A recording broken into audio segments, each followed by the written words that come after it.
In just 24 hours, we are going to learn what the Federal Reserve Chairman Jerome Powell has to say, because he is going to speak at the Jackson Hole Economic Symposium.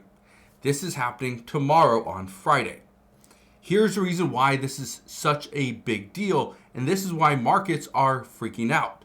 We are seeing a lot of people are selling their stocks. This is not just individuals. These are also hedge funds as well. They're selling, and they're selling because there's too much risk. That's it. Too much risk. But I want to show you something. Look at this right here. It says, Fed minutes. Inflation outweighs employment concerns in divided decision. Okay. What exactly does that mean? Well, here's what we know. The initial jobless claims came in today. Okay. Down 235,000. Okay. Or not down 235,000. At 235,000. That was greater than the expectation. Concern, though, is we're seeing the jobs numbers get revised every single month. Okay? Every single month. But when the Federal Reserve says inflation outweighs employment concerns, that's what has us worried. Because that is telling us that they do not plan to cut rates. And everyone is wanting them to cut rates. Here's why. President Trump wants them to cut rates. Why? Because if the Federal Reserve decides to cut rates, that means for President Trump and the Trump administration, who just passed the One Big Beautiful Bill Act, that is going to cause additional spending. We're going to add to our deficit. But if we can cut rates, that means less of the money that we're paying out every single month is going to interest, meaning we pay down the principal, meaning that President Trump's One Big Beautiful Bill Act may not actually add to our deficit. Okay? So that's one of the reasons. But here's the problem. If the Federal Reserve decides to cut rates, we are going to see additional inflation. That's just the way it's going to work. Right now, millions of Americans, and maybe you can attest to this as well, let me know down in the comment section, but millions of Americans are paying for things on credit, using credit cards, waiting for interest rates to drop so they can finally go and buy a home. They're waiting for rates to drop so they can finally upgrade their car and get something that's a little bit more reliable. Because paying 8 to 9% for a car is ridiculous. But here's the other thing. This is why I'm bringing this to your attention.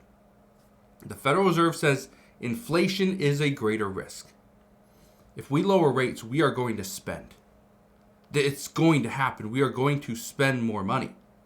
Right now, the Federal Reserve, they believe they have things where they want it. That they're doing just fine, and now we have to be patient. President Trump does not want to be patient.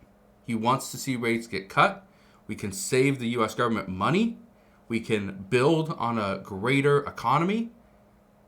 But again, it's inflation. Inflation is the worry. Let me ask you this. When you went into the grocery store the last time, whenever it was, did you pay more money or less money than you did months ago? Most people are going to say more money. They spent more money and got less stuff. That's essentially what happens. I went to Costco the other day, and I don't like going to Costco, very much. But went the other day, took my family, and we ended up buying some things. Not a lot anyway. But I'm walking down one of the aisles, and one of these the couples walking next to me, they're having this discussion, and I kind of overheard. I didn't want to listen that long, but they had this discussion. Do we really need that? And they're pointing at some item. I don't know what it was. And the husband says, well, yeah, we get it every time. And the wife says, but the kids don't need it. The kids just don't need it. Do we really need it? The husband says, well, we get it every time. That's what's interesting. And again, I'm bringing this up because what the husband's argument versus the wife's argument, I was on the wife's side. If you or the kids are not eating something that you're buying, why do you buy it? But the husband says, we get it every time. So he just put it in the cart. That's essentially what's happening right now. And this is why it's a problem, is because many people are not changing their lifestyle. As times change, they're not changing. That's an issue. And think about this. Last time you went to a grocery store, did you buy something just because you always buy it? And I'll give you an example for me personally. The other day, and usually we like to keep bottled water in one of our fridges just to make sure the kids it's hot out, whatever. They got sports. For myself as well, just go and drink some water.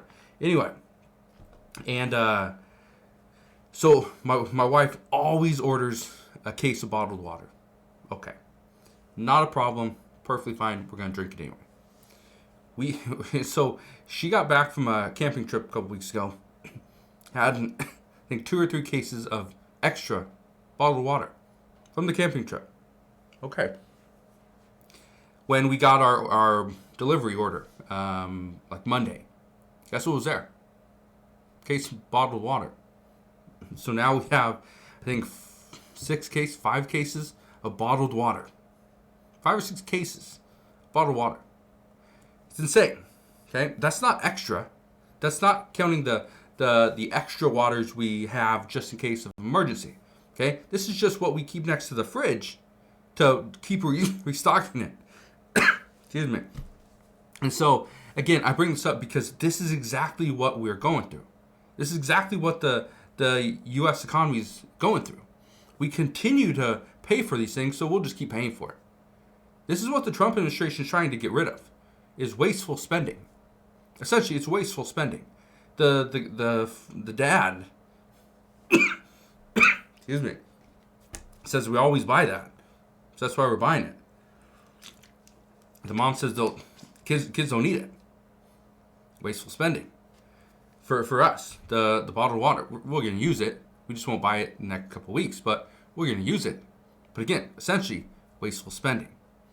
So this is why it's a big deal. The Federal Reserve is going to cut rates eventually, but they're saying right now it's a greater risk of inflation. That's the greater risk, not the employment concerns. So we'll see what happens. But again, we are 24 hours away. Tomorrow, we are going to find out what Jerome Powell has to say. We're going to find out what others have to say at this economic symposium as well. I don't think what others say really affects the market or affects what happens. But what Jerome Powell has to say is going to be what everyone's looking at. All eyes will be on Jerome Powell tomorrow. So we'll see. But as we get more information, I promise I'll bring you all the latest news and updates as soon as we get it. As of today, that is what we know. So again, thank you guys for watching. Consider subscribing, and I'll see you guys on the next one.